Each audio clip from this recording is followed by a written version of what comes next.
Passion Parfum d'Homme, on voit les États-Unis, on voit la France, pour ne pas parler de l'OTAN. On voit même l'Ukraine aujourd'hui qui est accusée d'utiliser effectivement les terroristes à des fins de déstabilisation de ces États de l'AES. Alors l'on se demande aujourd'hui face à cette situation, la révolution aujourd'hui menée par ces États de l'AES face à ses adversaires, aujourd'hui, est-ce qu'on peut dire qu'il y a quand même, c'est vrai on parle de Haïti, mais ces États sont-ils aujourd'hui mieux outillés face à ces agressions? D'abord, ils ont le soutien populaire, c'est le plus important. Et nous sommes dans un monde qui a changé. Oui, le contexte est différent. Ouais, nous ne sommes plus au moment où Haïti se battait tout seul contre la France, où après son indépendance, la France lui a imposé un sens pour son indépendance, c'est-à-dire une espèce d'impôt qu'ils devaient payer à la France parce qu'ils se sont battus pour être indépendants. Le monde a changé, ce n'est plus possible aujourd'hui. Mais nous sommes en train de manipuler les concepts. Il faut faire attention quand on manipule le concept parce que ça peut donner tout et souvent n'importe quoi. Bon. La révolution, c'est un changement qualitatif. Ok. C'est-à-dire, on part d'une étape, d'une situation pour une autre situation, mais en bien. Effectivement.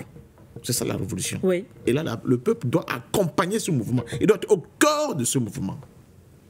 Mais évidemment, il y a toujours les meneurs de la révolution, mais parce que ils sont en osmose, en phase avec le peuple, que le peuple continue de les porter. Tout à fait. Dans le cas de l'Afrique, il faut déconstruire ce qui nous a soumis. Il faut déconstruire ce qui nous a soumis. Et ce qui nous a soumis, c'est quoi? C'est d'abord une idéologie. Une idéologie de la soumission, ce capitalisme néolibéral qui continue de nous broyer aujourd'hui. C'est quoi? Ce sont ces frontières héritées de la fameuse conférence de Berlin. C'est quoi? Ce sont ces piliers, que ce soit sur le plan financier, avec le franc CFA que nous continuons d'utiliser. Ce sont les langues qu'on nous a imposées. Ce sont les cultures venues d'ailleurs. C'est cette idéologie dans laquelle nous sommes pleinement enracinés de la culture occidentale. Il faut déconstruire tout cela. Si nous n'arrivons pas à déconstruire tout cela, notre révolution risque d'être une révolution à la Mobutu. Le tout n'est pas de changer comment on dit ça, de façon d'enfanner. Mobutu a changé les noms, mais c'était un valet de l'impérialisme de manière, je ne sais pas comment encore la qualifier. Les Chinois, ils ont fait les révolutions. Même ils s'habillent en veste et cravate pourtant. Oui, tout à fait. Ils sont pleins de la révolution. Ouais. Donc ces symboles-là, elles peuvent être des éléments de la révolution, mais elles ne sont pas, j'allais dire, la condition sine qua non pour faire une révolution. Non. La révolution est d'abord au niveau des idées. C'est au niveau des idées. Et il faut que le peuple s'accapare de ces idées et fait de ces idées ses propres idées et pousse pour transformer complètement l'environnement dans lequel ce peuple a évolué. C'est très important, cette affaire. Quand vous dites aujourd'hui à un Africain, aujourd'hui que c'est quoi l'impérialisme? Oui. C'est quoi la France-Afrique? Il faut qu'il soit capable d'identifier les piliers de ce qui fonde cet impérialisme vis-à-vis de sa propre condition humaine. Oui. Et qui se jette dans la bataille pour détruire ces piliers-là, qui continuent de la sujetir et lui permettre d'aller de l'avant.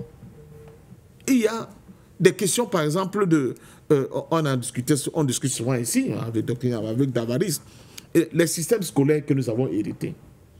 Elle ne nous permet pas de créer des conditions de la révolution. Parce que ce sont des systèmes scolaires qui ne font qu'abrutir la jeunesse africaine, l'homme africain.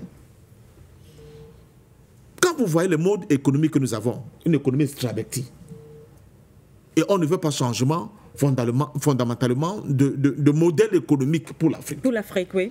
Pour qu'on soit capable de nous commencer à transformer nous-mêmes, ouvrir notre génie pour créer des machines et des modes de transformation, pour que nous soyons en capacité de créer cette plus-value-là qui va nous permettre d'être indépendants vis-à-vis de l'extérieur. Au moins, à un niveau raisonnable.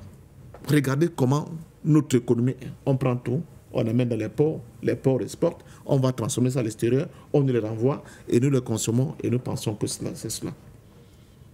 Donc, il faut faire attention et aller étape par étape. Mais pourtant,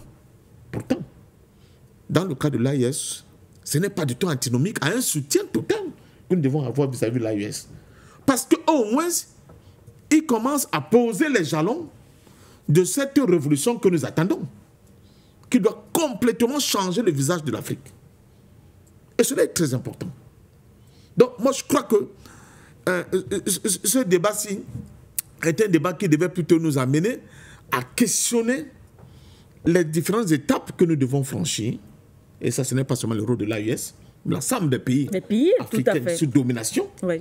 Les différentes étapes que nous devons franchir pour que nous ne soyons plus cet espace de domination, de dominer, de périphérie du monde, mais un espace où les gens commencent à sortir la tête de l'eau et à compter d'abord sur eux-mêmes et à réfléchir avec leur propre tête, comme on dit, mais surtout à créer des conditions de déconstruction de tout ce qui les a soumis.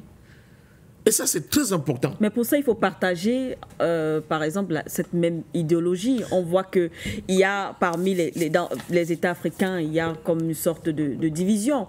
Est-ce que ce combat-là, finalement, peut être réussi dans ce cas? Même les pays qui entourent l'AES, aujourd'hui, on sait ce qui se passe. C'est très important, votre question. Mais justement, parce que si on se situe en termes d'évaluation de ce que vous voulez dire au niveau des élites, effectivement, parce que tout à l'heure aussi, la question de la minorité qui conduit s'est posée. Si c'est au niveau des élites, d'accord, on a un gros problème. Mais questionnons les opinions. Les opinions, elles sont totalement en phase. Elles disent, nous ne voulons plus de ce système dans lequel on nous a embrigadés depuis pratiquement les indépendances et la colonisation. Il faut changer de paradigme. C'est ce que disent les opinions. Quand vous tendez l'oreille pour écouter les opinions, elles vous disent le modèle économique, le modèle politique, le modèle culturel qu'on nous a imposé, on n'en veut plus.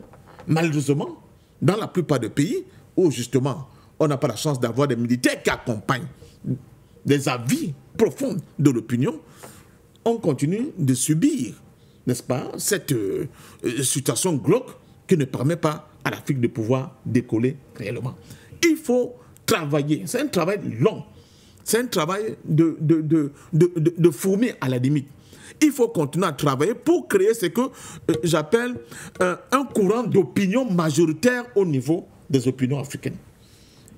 Et ce courant majoritaire, on le construit à travers vos plateaux, à travers beaucoup d'interventions des éminences que vous avez ici, à travers aussi des débats, même à l'extérieur, avec des gens qui continuent de penser que l'Afrique est incapable de penser. Je vous rappelle que Mme Ursula von der Leyen s'est posé la question depuis quand les Africains réfléchissent par eux-mêmes. Et c'est pour ça qu'il faut les sanctionner. Donc, un certain nombre de facteurs se sont produits sur le plan international. Un des éléments, le vote des Africains à l'ONU, en ce qui concerne la guerre ukrainienne, on a bien vu qu'il y a une évolution. Tout à fait. Que les Africains ne sont plus d'accord de continuer à être comme des bénéficiaires de ce qui vient de l'Occident. Et d'ailleurs, on nous a promis des punitions pour avoir voté dans le mauvais sens à l'ONU. Or, il faut que nos politiques ne s'arrêtent pas là. Il faut qu'ils aillent très vite, au moins les décideurs de moment. Je préfère les appeler les décideurs de moment parce que nous sommes dans un monde dynamique. Et justement, quand on parle de révolution, on parle aussi de la contradiction. La contradiction, c'est la contradiction de la contradiction qui produit le progrès. Ce n'est pas que tout le monde se tait. Ce n'est pas que c'est tout le... Il n'y a rien à voir ici circuler. Ce n'est pas que taisez-vous. Non. Quand on a l'impression que ce n'est pas la bonne voie qui est prise, il faut avoir le courage de dire que non, ce n'est pas ça qu'on avait dit. Ce n'est pas la voie que nous devons prendre pour arriver à la révolution. C'est la contradiction.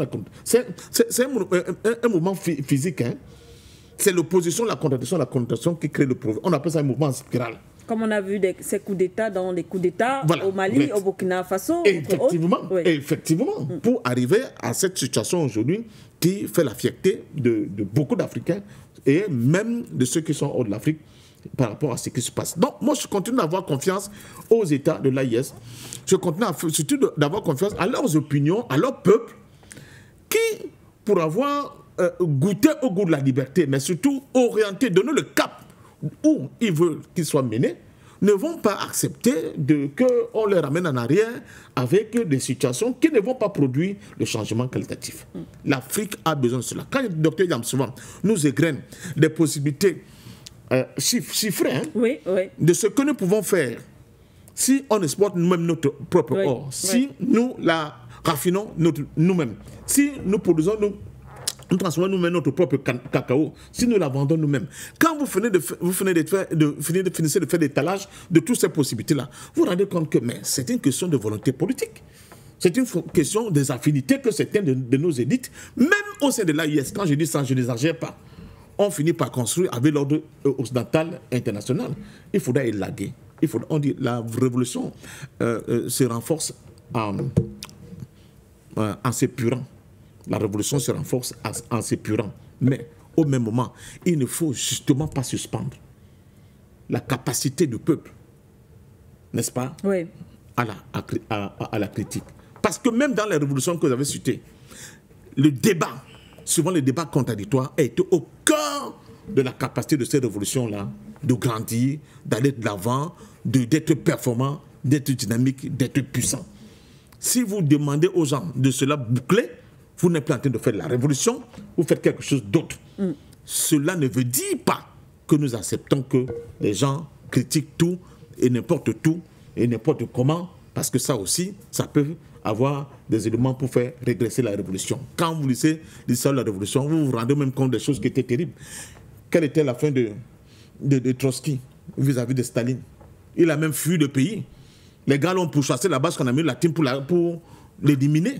Parce qu'il fallait que cet élément gênant pour la poursuite de la révolution russe, du point de vue des bolcheviks et de Staline, soit évacué pour aller de l'avant. Mais l'histoire a jugé si c'était bon ou bien si c'était mauvais. Ce qui est important, c'est qu'il faut sortir les populations africaines, et je sors par là, de la position d'esclaves modernes, comme nous l'avons bien développé sur ce plateau, d'esclaves modernes, n'est-ce pas, à des situations d'hommes libres, d'hommes dignes, d'hommes souverains, d'hommes capables, à partir de leur propre génie, de transformer leur environnement et d'en faire des espaces de liberté, des espaces de souveraineté, des espaces, comme disait Oumyobé, où l'élévation du standard de vie des citoyens est la chose la mieux partagée.